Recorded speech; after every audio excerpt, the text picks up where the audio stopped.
गेले वर्षभर लॉकडाऊनमुळे शाळा महाविद्यालय बंद आहेत, पण ज्यांच्यासाठी शाळा हेच आत्मविश्वासाचं आणि आत्मनिर्भरतेचं केंद्र आहे, अशा विशेष मुलांसाठी आणि त्यांच्या पालकांसाठी लॉकडाऊननं खूप काही शिकवलं.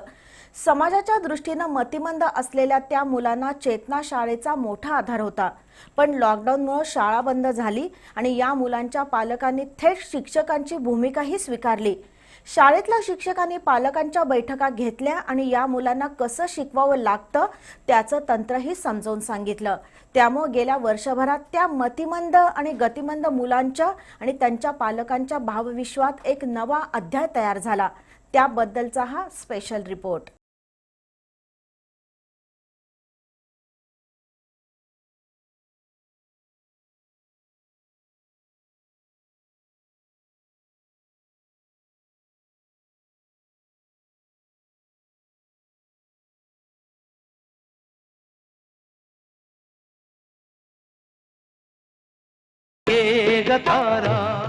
या निरागस चेहऱ्यांवर नेहमी हसू आणि आत्मविश्वास असावा यासाठी त्यांचे पालक आणि शिक्षक अखंड धडपडतायत. या मुलांचं विश्व संपूर्ण वेगळं आहे. त्यांना त्यांच्या कलानं शिकवावं लागतं. त्यांना समजून घेऊन आत्मविश्वासाचं बळ द्यावं लागतं. ही मुलं स्पेशल आहेत. चेतना अपंगमती विद्यालयातील ही मुलं आहेत. 24 मार्च 2020ला लॉकडाऊन सुरू झाला आणि गेले वर्षभर शाळा बंदच राहिली. खरं तर या मुलांचं शिक्षण केवळ पुस्तकी नाही, तर त्यांच्यातील कला कौशल्याला विकसित करणारं, त्यांच्यातील आत्मविश्वास जागृत करणारं आणि मुलांसह पालकांनाही आधार देणारं असतं. त्यामुळं शाळा बंद झाल्यानंतर या मुलांच्या पालकांसमोर मोठा प्रश्न तयार झाला. शाळेतील शिक्षक नियमित शाळेत यायचे, पण मुलंच नसायची. त्यामुळे जून-जुलै महिन्यात शिक्षकांनी पालकांना बोलावून त्यांच्या बैठका घेतल्या.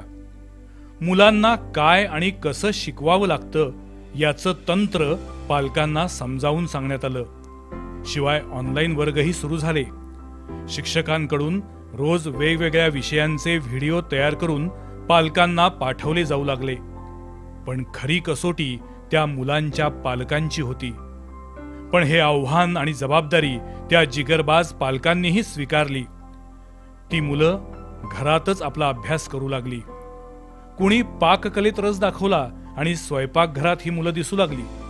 कुणी घरकाम करताना, कुणी चित्र काढताना, कुणी व्यायाम करताना, तर कुणी घर साफ करतानाही दिसू लागलं. त्याचे व्हिडिओ पालकांकडून तयार होऊ लागले आणि चेतना शाळेतील शिकवणुकीचं मूर्त रूप दिसून आलं. कभी ना ढले जो वो ही सितारा, दिशा जिससे पहचान संसार सारा.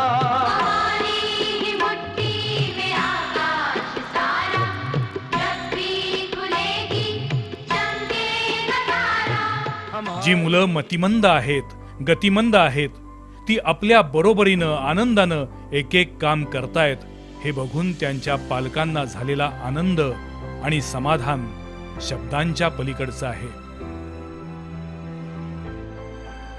त्यामुळं खऱ्या अर्थानं ही मुलं आणि त्यांचे पालक हे कोरोना योद्धे आहेत. ऑगस्ट नंतर चेतनाच्या शिक्षकांनी अनेक विद्यार्थ्यांच्या घरी भेट देऊन विद्यार्थी आणि पालकांचं कौतुक केलं, त्यांना प्रोत्साहन दिलं. काही पालक किती प्रतिकूल परिस्थितीतही आपल्या मुलाच्या भविष्यासाठी लढतायत, झगडतायत हे पाहिल्यावर मन सुन्न होतं. कोरोनाच्या काळात शाळा बंद राहिली तरी शिक्षक आणि पालकांनी कृतिशील शिक्षणावर भर दिला आणि या स्पेशल मुलांच्या डोळ्यात उमेदीची स्वप्न दिली. त्यांच्या हाताला जमेल, झेपेल आणि आवडेल असं काम दिलं आणि आम्ही सर्वांचेच लाडके आहोत हे त्या मुलांनीही सिद्ध करून दाखवलं.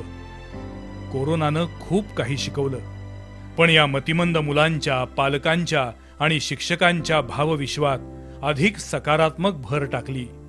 जिद्दीची पेरणी केली आणि आत्मविश्वासाचं आणखी भान दिलं, इतकं नक्की. आता ह्या कोरोनाच्या लॉकडाऊनच्या काळामध्ये मुलं सर्व घरीच थांबून होते. आम्हाला त्यामुळं मुलांच्यावर आणखीन जे सर कसे शाळेत घेत असतील हे पण थोडं आम्हाला हे झालं आणि त्या घरी ऑफिस फाईल बनवत होता. त्याच्याबरोबर त्याला बनवता बनवता मी पण त्याच्याबरोबर कॉर्नर कटिंगचं वगैरे काम शिकले. त्याच्यामुळे तेही मला शिकता आलं. शिवाय घरात बसून तो कंटाळा येत होता. मग सकाळचा वेळ जायसाठी सकाळी 1 तासभर योगा घेत होते सकाळी त्याचा. दुपारी थोडं मला दुकानात काय तो आणून द्यायचे वस्तू, दूध वगैरे आणून दे, कुठं काय असं किरकोळकारी कामं, भांडी जेवताना भांडी वगैरे घेऊन बसणं किंवा कपड्यांच्या घडी करून ठेवणं, अशी किरकोळ कामं घरात तो शिकला. मलाही थोडी मदत झाली. ही मुलं म्हणजे चेतनाचं चैतन्य आहेत. त्यांच्या आनंदासाठी, निखळ निर्मळ वाढीसाठी आणि समाजात ताठ मानेनं उभं राहण्यासाठी चेतनाचा संपूर्ण परिवार एकसंधपणे राबतोय. कोरोना काळात या मुलांच्या पालकांना एक नवी सकारात्मक ऊर्जेची अनुभूती मिळाली, जी त्यांना आयुष्यभर पुरून उरणार आहे. अंधेरा मिटाए जो नन्हा शरारा, दिशा जिससे पहचाने संसार सारा.